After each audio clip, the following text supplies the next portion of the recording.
So I'm going to be talking about connection to self, others and the world as a mechanism of change in psychedelic therapy, potentially, it's an idea, and also a guiding principle for guiding. So I'm a clinical psychologist. I worked at the Imperial Psilocybin for Depression study, and that was a pilot study. I'll just give you a little, very short bit of background information. You may have all heard about it many times before, but it was a short pilot study, 20 participants having 2 doses of psilocybin, 10 milligrams, then a week later 25 milligrams, with very good outcomes. At the 6-month point, 6 of the patients were in remission. 11 of the patients had 6 to 12 weeks of either no symptoms of depression or very mild depression, and then the symptoms of depression came back. And for 3 people, it wasn't effective. But that's really amazing outcomes. And I did a follow-up. I was a guide in the study, and I also did a follow-up study at the 6-month point. I talked to all the patients, and I asked them just to tell me their story. What was their depression like beforehand? What was the treatment like? The positives, the negatives, if they changed in any way. And also, I asked them to compare it to the previous treatments they'd tried. So I'm going to be focusing on 3 main parts to this talk. Firstly, this theme of connection to self, other and world, which was the main theme that came out of this analysis. Then the patient's views on their previous treatments, and that actually the previous treatments they'd had exacerbated the disconnection they felt. And then at the end, if we have time, I'm going to introduce a very brief framework for thinking about this concept of connection to self and other and the world as a framework for guides doing this kind of work.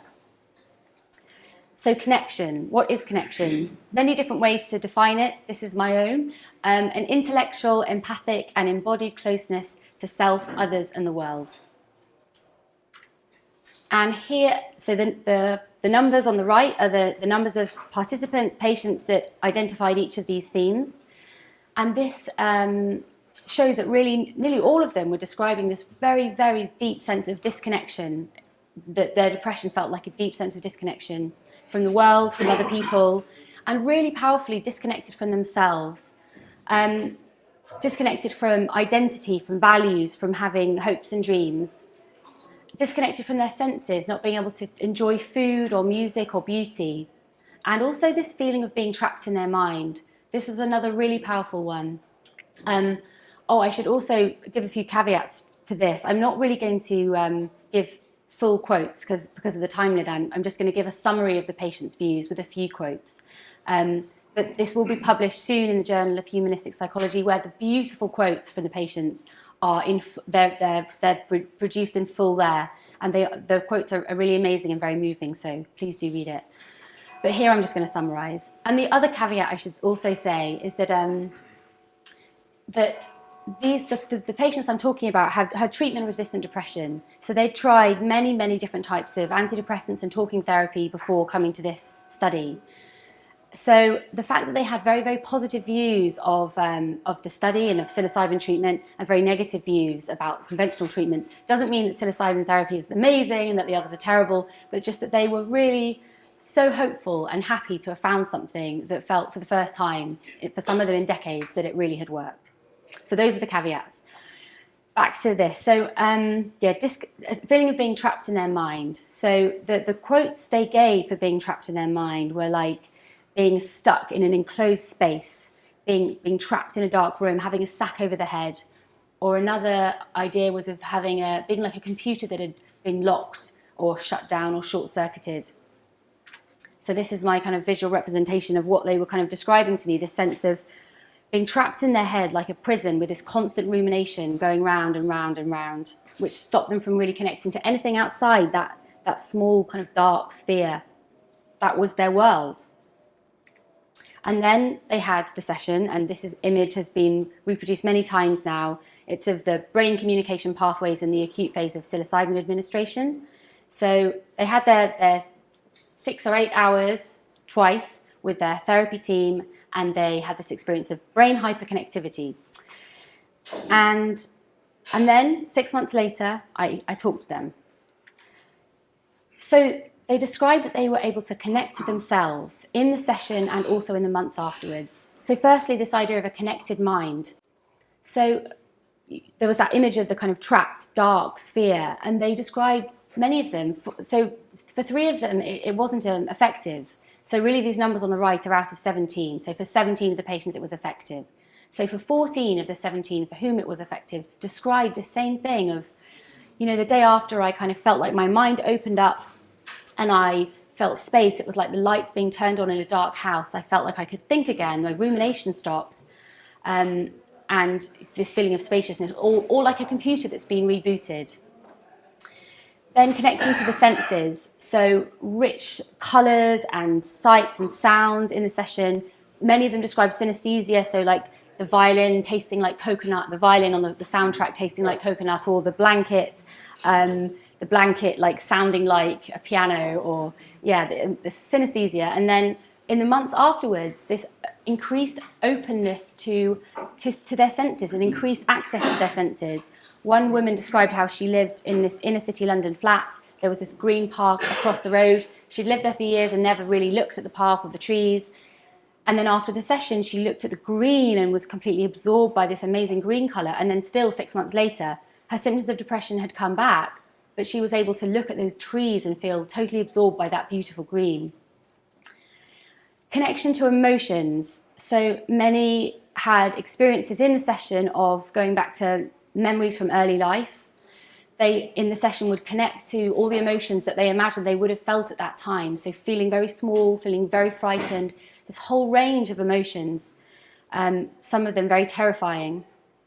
And also feelings of joy and bliss. For many, it was a roller coaster of emotions, going through a whole range in the course of that session.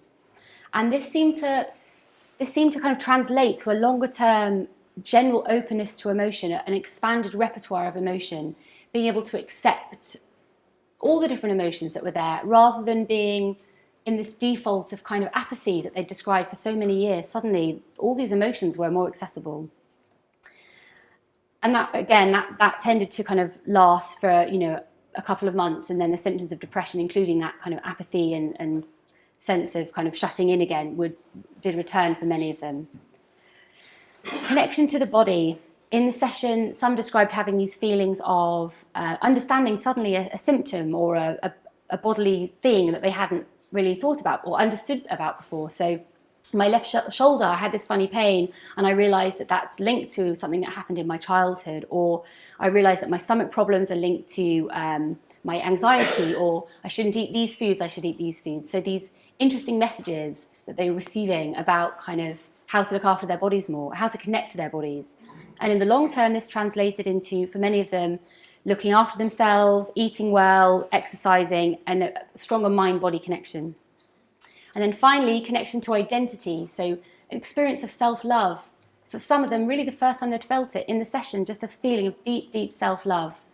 And also of new perspectives, having ideas about their life that they hadn't had. Sometimes this felt to them like it was somebody else talking to them. One woman described this ancient being that she was communing with in the session, who had this amazing voice and presence, and just said, "My darling, you are wonderful, you are so, you must live." And that for months afterwards, she could just connect to that amazing ancient being and feel something really powerful, that she was really important.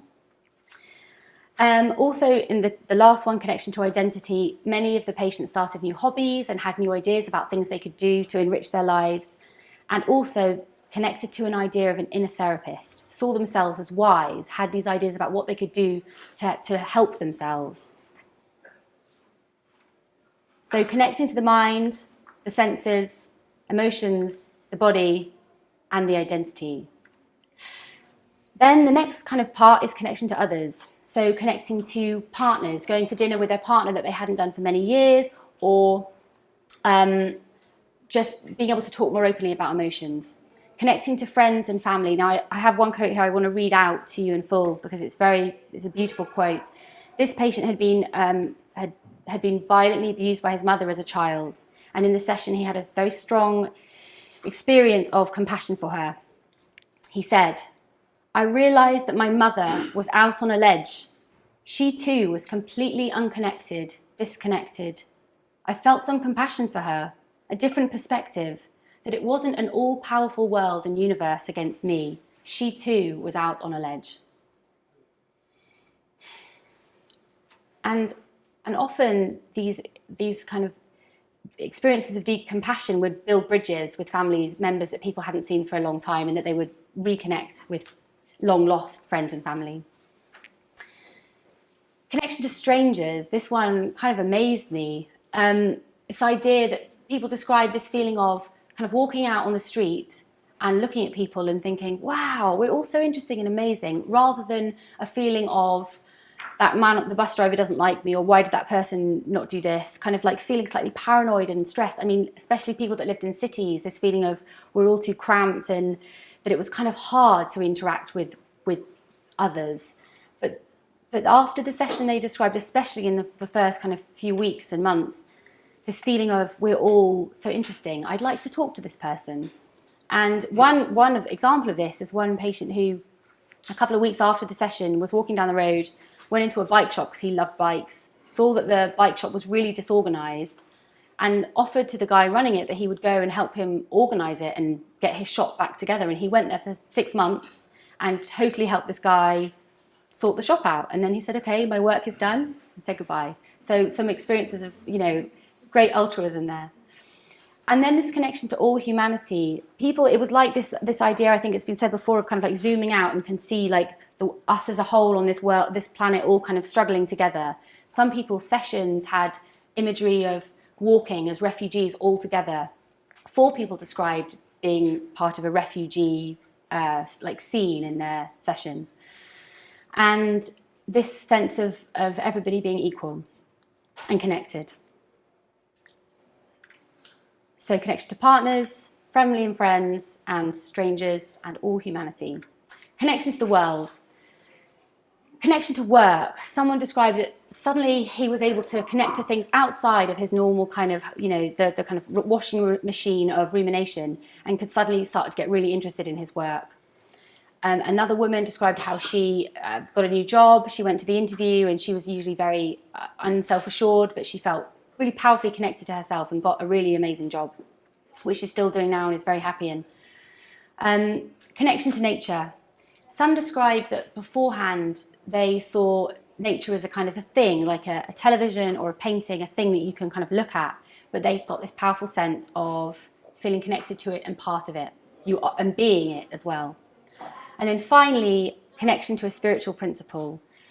So 9 of our 20 had these kind of mystical type experiences of feeling some connection to something divine. And the memory of that for them was very, very powerful. So one man said that, the symptoms of his depression had come back, but the memory of that powerful divine experience still really carried him through. So, okay. So here we have this kind of expanding life. Life got bigger, and even after the symptoms of depression came back, they could still feel more connected to themselves, to others, in the world. And I don't want to paint this out as if it was this kind of miracle cure you were talking about. It wasn't 2 sessions of psilocybin therapy and then everything's perfect and your life is a rainbow.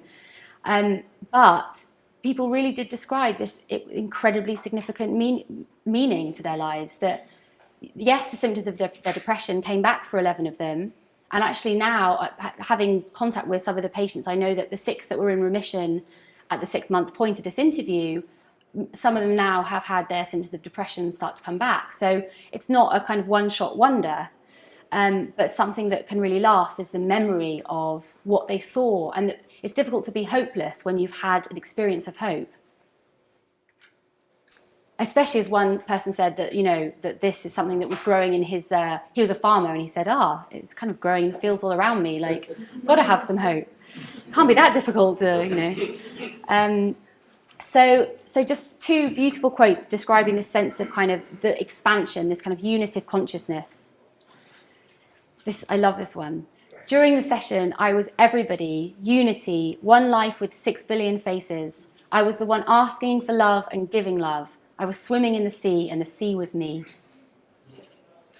And then someone describing the longer term kind of experience of this. Like Google Earth, I had zoomed out for weeks afterwards, I was absolutely connected to myself, to every living thing, to the universe. So now, I don't want to split too much and be like, that was amazing, and now we're going on to like, but that was, I'm reflecting as objectively as I can their experience, and it was that they'd had, I mean, this is a sample of people that had tried between 3 and 11 types of antidepressants. They'd been through the NHS system over and over again, many of them getting different pills and trying to get therapy, and there not being any space, or they're being on waiting lists, and they had really suffered through it. And of course, I'm talking to them after they've had this psilocybin experience, which they found, even the ones it didn't work for, found it a positive experience. So they're looking back, and I said there probably is some kind of, some of that going on, but it doesn't take away from the truth of what they're saying. They talked about antidepressants as really reinforcing the disconnection that was so much part of their depression. They described that antidepressant medication made them feel disconnected from their emotions, so this kind of emotional blunting concept. It took the worst of the lows away, but it also took the highs away, and some of them described feeling like a zombie. And it also, so looking back on the antidepressants they'd had before, from this vantage point of having had psilocybin therapy, they realised that the antidepressants had been kind of preventing them from having insights about how they could use their suffering to transform themselves. So I guess to use Bill Richards' wonderful analogy of what a session can be like, of kind of going down into the basement with your torch and looking around at all the things that are there, kind of processing them, what needs to be cleaned a bit, what needs to be maybe moved to the side, what needs to be looked at, what needs to be, how to work through what's there in all of our dungeons. We all have the trauma there. And no matter, maybe it's little, maybe it's big, but it's there. And if you think about kind of antidepressants and what they could maybe be symbolized as doing, maybe it's a bit extreme, but whereas psilocybin might be allowing you access to that dungeon and helping you kind of search around with your torch, it seems like antidepressants more are kind of shutting the door, like helping you shut the door on that. So helping you get by in the day-to-day, which might be really valuable for some people sometimes, but it's kind of not necessarily allowing access, unless it's coupled with therapy, it's not really allowing access down there. So another way of thinking about it is Stan Groff's an idea that it's like a car that's run out of petrol and the red warning light is flashing, and the driver of the car takes it to the mechanic, and the mechanic says, "Yep, I can fix this for you, I can fix this," and removes the red warning light. And it feels a little bit like that's what, our suffering is it's telling us that something needs to change. And I don't know whether we should always just, try and just block it away. But then also talking therapy. So talking therapy was, I think most of the sample had talking therapy, and it was CBT, tended to be CBT. A few people had paid privately for longer term psychodynamic work. And this too was described as exacerbating the sense of disconnection they felt, which was a big surprise for me, because before this work I was working as a clinical psychologist in the NHS doing CBT and other talking therapies with clients, and always surrounded by an amazing team of people. We all thought we were all doing our best. It was an amazing department, but I guess having heard the patient stories, which I'll tell you more about in a second, of the disconnection that these treatments could sometimes make them feel, I guess it kind of, I reflected on it and thought, well, we were tired, the resources were short, we were only ever allowed to offer short courses of therapy, and it was a real struggle for everybody. And no wonder the patients felt this sense of disconnection, because the therapist was exhausted. They'd seen 8 people that day. It's like a kind of, conveyor belt. And so by the 8th person, how much presence and connection can you have?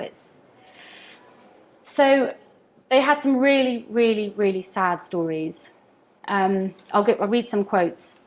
The 3 main things with the talking therapy that they'd had, the 3 main problems they described, was that it was too short, like 6 sessions sometimes, that it was too directive from a manual, and that it was avoidant of trauma. So the first one, too short. I'm sick, this is from one of the patients. I'm sick to the back teeth of telling people again and again the backstory.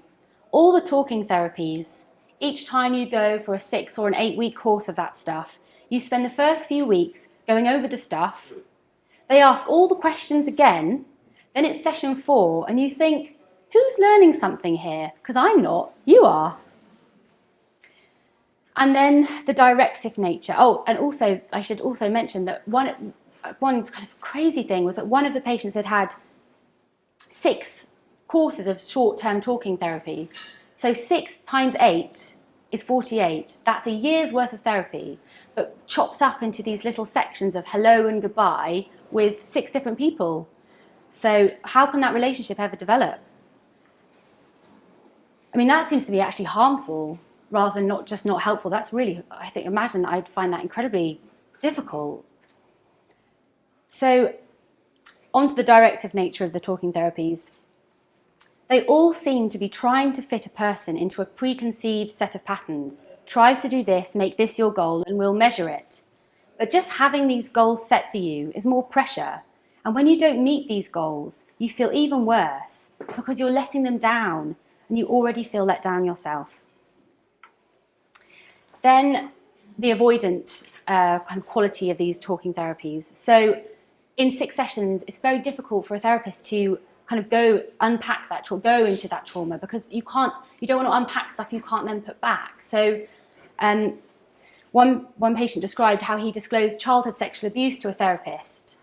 I got up the courage to tell him. I'd never told anyone, and he just looked at his shoes. And I could only imagine that therapist just thought, I'm doing CBT, we're focusing on the here and now, I don't have time to go back to the childhood because I'm not going to have the space to help this person through it. That's the only way I can understand how that could have possibly happened. So what can we learn from all of this then? How can we go forward with this? So the psilocybin treatment framework, I think, and I'm going to have to hurry this a little bit, the psilocybin treatment framework, I think, it wasn't just about the drug. There were other aspects of the treatment framework that really, I think, helped people connect. The non-directive nature of it, the fact that it's their session. You can't manualize a psilocybin session.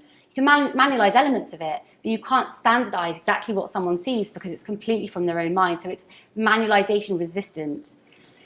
So it's non-directive, and people really appreciated that.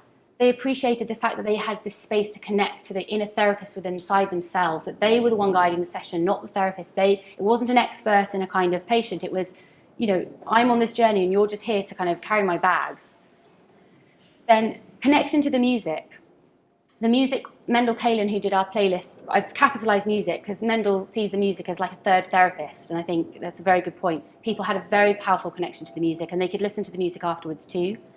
And then connection to the guide.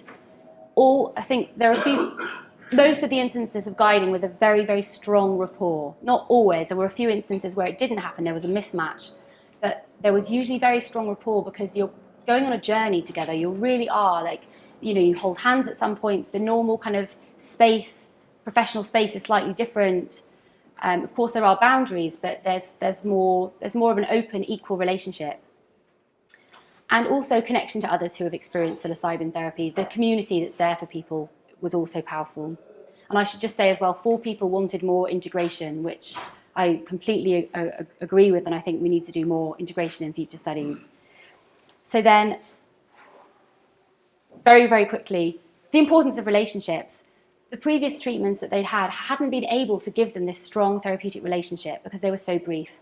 But with psychedelics, interconnectedness is essential. You can't have a psychedelic session if you don't have a strong therapeutic relationship. It would be unsafe to do it. So you wouldn't do it. You have to have that rapport and trust.